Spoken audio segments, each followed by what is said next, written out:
you will know what's the right thing to do. If you do this one thing, well, according to your level of intelligence, and nature also should yield, you will see life will blossom in a wonderful way. Every day in the morning, every kind of idiot will tell you what you should do today. You're misunderstanding this. You're trying to make this into some kind of a value system. You're trying to make it your philosophy. I will do only what works. Well, you took an oath, I will do only what works. Now you don't know what works. Because what works will not come with an oath or a commandment. What works comes with constant observation and evolution of who you are, isn't it? The same things, how you made them work, how clumsily you made something work 10 years ago, the same thing you may be doing it with ease today, isn't it so? So, what works is not some kind of a formula, it is an evolution of a human being to come to what works on all levels of life. Do whatever the hell you want. What's my problem? But what's the point of doing something that doesn't work? I'm not telling you you should do only what works, do whatever the hell you want. But for your life, because it's a limited amount of time, what is the point doing something that does not work, isn't it? Well, just to see what works needs a lot of application, even for the smallest damn things, isn't it? To do a smallest thing, like hitting a ball or kicking a ball straight, you know how much it takes? Somebody who can kick a ball where he wants, wow, the whole world is worshipping him just because he kicks a damn ball. Because people understand what it takes. Nobody is worshipping him because he kicks a ball, because people can see what has gone into it. His life has gone into it. So don't make philosophies and ethics out of everything, or don't tell yourself a commandment. You need to be conscious and apply yourself to every damn thing. If you just learn this much, that you don't decide what is important and what is not important. If you pay the same level of absolute attention to every damn thing, you will see that what is the right thing to do is a very natural process. Because it doesn't matter what the hell you're doing, small things or big things. If you are absolutely involved, absolutely, you will see, you will know what's the right thing to do. Where there is no involvement, there will be no life.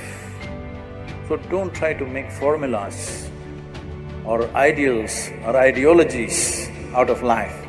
All life takes is absolute involvement, unbridled involvement, not distinguishing who is who, what is what, just absolutely involved with everything that you're in touch with right now. If you do this one thing, well, according to your level of intelligence, and nature also should yield. With all this, you will know what is the best thing to do, given your perspective, of course. Whatever the hell you do, will you do it with absolute involvement? How you wake up in the morning, total involvement. How you brush your teeth, total involvement. How you shit, total involvement. How you eat, total involvement. How you do your Shambhavi, total involvement. Everything that you do not distinguish what is small, what is big. Do not make a distinction, what is filthy and what is sacred. This is where the key is. Because involvement means unprejudiced inclusion also. The moment you say, this is sacred, this is filthy, can you involve with the filthy? Hello? You will be constipated. Yes, and then nothing will work.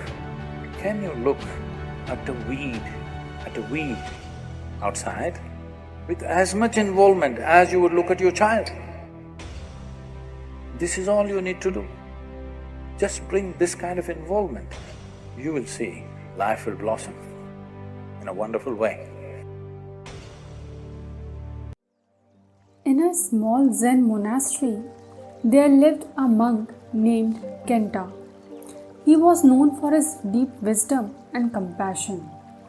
But he had a habit of judging certain tasks as good or bad, clean or filthy.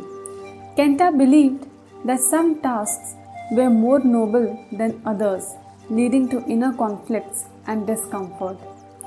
One day, the monastery's abbot noticed Kenta's struggle and decided to offer him a valuable lesson. The abbot called Kenta and said, "Dear monk, I have a task for you. I want you to be the head sweeper of the monastery for a month. It is an essential role and I trust you will perform it with dedication." Kenta was taken aback, as sweeping was considered a lowly task. He hesitated but eventually agreed to take on the responsibility. As days turned into weeks, Kenta diligently performed his role as the head sweeper. He swept the floors, cleaned the courtyards, and maintained the monastery's cleanliness with care. However, despite his efforts, Kenta still felt an underlying aversion to the task, believing it was beneath him. One morning, as Kenta was sweeping the meditation hall, the renowned Zen master Ryota approached him. Ryota was known for his profound understanding of Zen principles. He said, "Brother Kenta, may I have a word for you?" Kenta bowed respectfully and replied, "Of course, master. What do you wish to discuss?" The master asked, "How do you find your work as the head sweeper?" Kenta hesitated, but then truthfully responded, "Master, I find the task necessary, but I must admit that I do not find it as noble or fulfilling as other roles in the monastery." The master smiled and said, But the true essence of Zen lies not in the task itself, but in the depth of your involvement. Whether you sweep the floor or sit in the meditation hall, it is your mindfulness and presence that matters. So let go of judgment and see the sacredness of each action." Kenta pondered on Master's words, realizing that his aversion to the task was a result of his own judgments, not the inherent nature of the work. From that moment on, Kenta approached his role as the head sweeper with a different mindset. He swept the floors and cleaned the monastery with newfound mindfulness and presence. He let go of his judgments and saw the beauty in each action, recognizing that all tasks were interconnected and essential for the functioning of the monastery. As the month passed, Kenta's demeanor changed. His face glowed with the essence of tranquility and contentment. The other monks noticed the transformation in him and were inspired by his devotion to every task. In the end, the abbot called Kenta and praised him for his dedication. "You have learned a valuable lesson," the abbot said. "Success lies not in the nature of the work itself, but in the depth of involvement and presence you bring to it."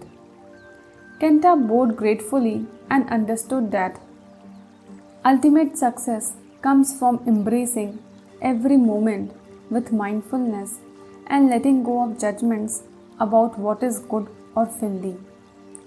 So this Zen story simply teaches us that success is an endeavor comes from being fully present and mindful in every action. It is not the nature of the work that defines its value, but the depth of involvement we bring to it. Judging tasks as good or bad, noble or menial, creates inner conflicts and aversions. So by letting go of these judgments, we can find contentment and peace in any task we undertake.